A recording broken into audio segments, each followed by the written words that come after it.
Chers compatriotes, Guinéennes et Guinéens, en cette veille du Nouvel An, je m'adresse à vous non seulement comme président de parti, mais également comme un citoyen, fils de ce pays dont le destin est intimement lié au vôtre. L'année 2025 se termine dans un contexte critique qui marquera à jamais l'histoire de notre pays. Jamais la gravité du moment n'a aussi cruellement résonné en termes de démocratie et de droits humains. À cet égard, nous ne sommes plus au bord du précipice. Nous y sommes de plein pied, enfoncés par la violence et la tyrannie du CNRD et de son gouvernement. Au fond de la fosse, nous y avons été traînés par 4 années de mensonges, de trahison, de rapts, de crimes, d'enlèvements et de meurtres. Je pense aux 65 jeunes manifestants froidement assassinés par les forces de défense et de sécurité, au général Sadiba Koulibaly, au colonel Célestin Bilivogui et au docteur Mohamed Djoubaté. J'ai dit à leurs parents, à leurs veuves et à leurs orphelins que je compatis à leur douleur, que je les accompagne de tout mon cœur dans le là et effort de deuil qui est le leur. Je leur promets que je ne ménagerai aucun effort pour contribuer à élucider les conditions exactes de l'arrestation, de la détention et de la mort de leurs proches. Je pense également aux personnes arbitrairement emprisonnées, à Ali Ba, aux nombreux autres compatriotes de tout âge et de toute opinion qui croupissent sous des prétextes fallacieux dans les geôles du CNRD. Je rends hommage à tous les époux, à tous les pères et à toutes les mères des illustres fils de ce pays qui ont perdu la vie, l'intégrité physique ou la liberté en défendant la démocratie et l'honneur de la patrie. Je leur demande de tenir bon. Aucun de nos martyrs ne sera oublié. Le moment venu, la République saura les honorer tous à la dimension des immenses sacrifices qu'ils auront consentis. Le jour viendra en effet où nous écrirons une nouvelle page de notre histoire en convoquant la mémoire de toutes les victimes. Mes chers compatriotes, le moment est grave. Au regard de notre passé récent, 2026 n'annonce pas de nouveau, mais la terrible continuité du même. Le moment est grave parce qu'on nous annonce la fin d'une transition et le retour à l'ordre constitutionnel, alors qu'on a assisté à une prolongation du régime d'exception. Le moment est grave parce que l'annonce d'une nouvelle ère est en réalité une plongée dans les ténèbres, avec la fin du pluralisme politique et l'installation d'une tyrannie civilo-militaire.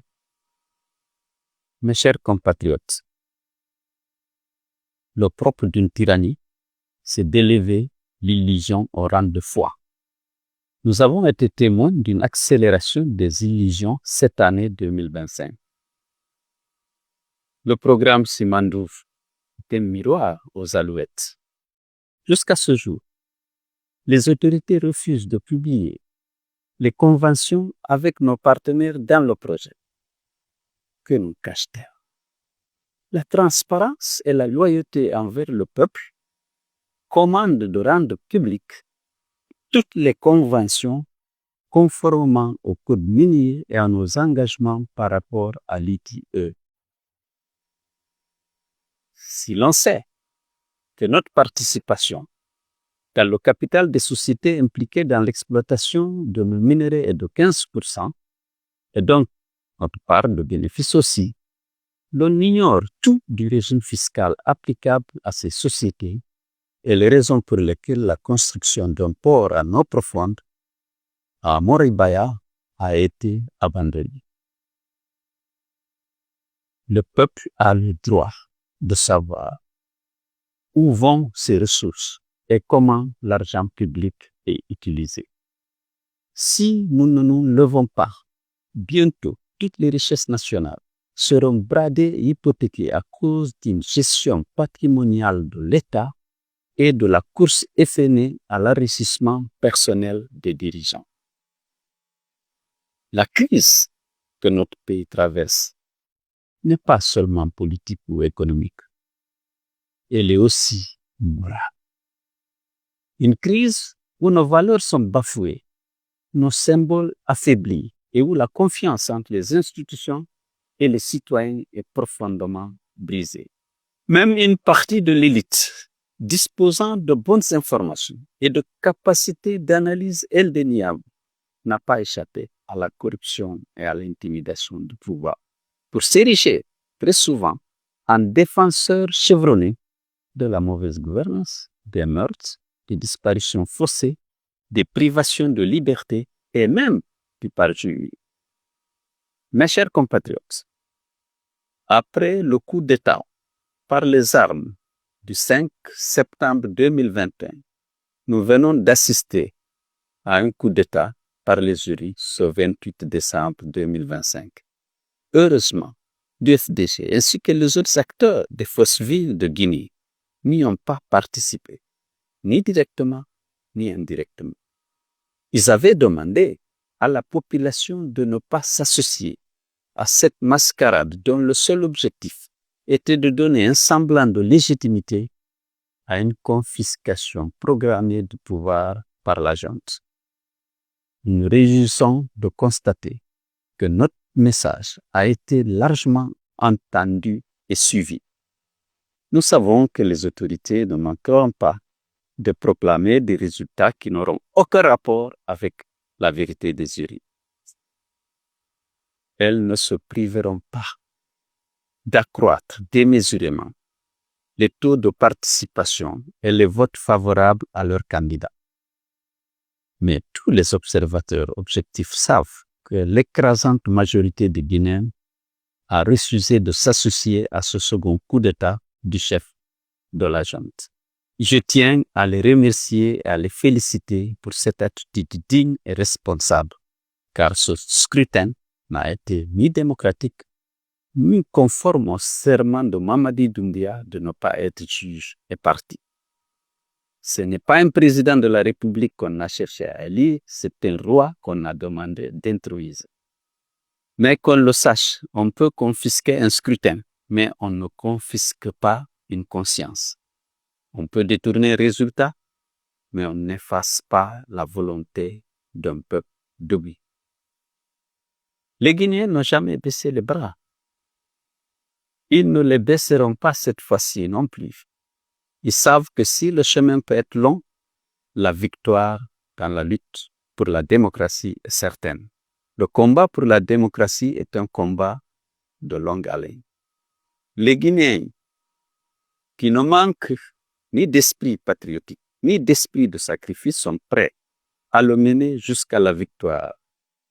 Je sais que rien, ni la menace, ni l'intimidation, ni l'appât de gain me les détournera de ce combat exaltant.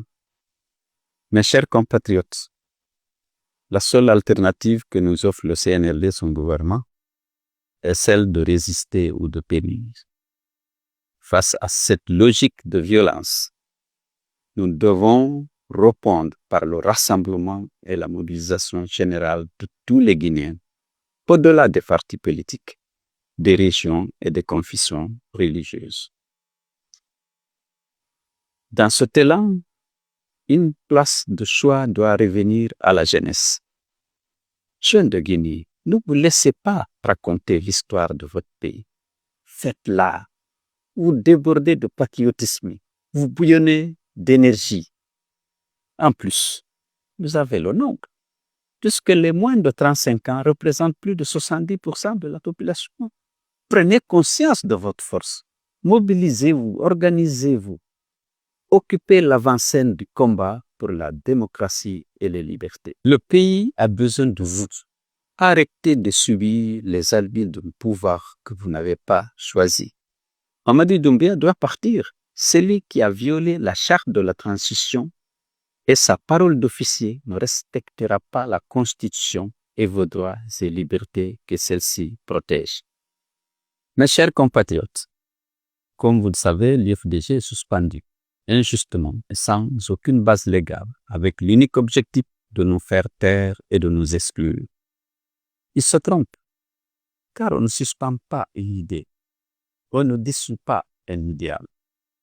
Rien n'arrêtera le train de la liberté de l'IFDG.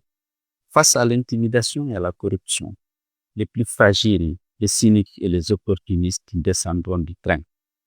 Mais ils seront immédiatement remplacés par d'autres encore, plus nombreux et plus déterminés. L'IFDG a l'ambition de conquérir le pouvoir et de l'exercer au bénéfice de toute la Guinée et de tous les Guinéens. Mais le parti se veut surtout à l'avant-garde d'un combat plus noble encore, celui d'être un rempart sûr contre les violations des droits de l'homme et les restrictions de liberté publique. C'est pourquoi il ne peut se prêter à la compromission ni servir de caution à la tyrannie. Je félicite ces militants, hommes et femmes, de toutes les générations, de toutes les catégories sociales, restés fidèles à l'idéal démocratique et qui, malgré toutes les manœuvres de déstabilisation, restent mobilisés et déterminés à défendre le parti et ses idéaux. Qu'un groupuscule, même armé, ne pourra avoir raison de la souveraineté populaire et de la volonté de la majorité. À toutes et à tous, je souhaite du fond du cœur bonne et heureuse année 2026.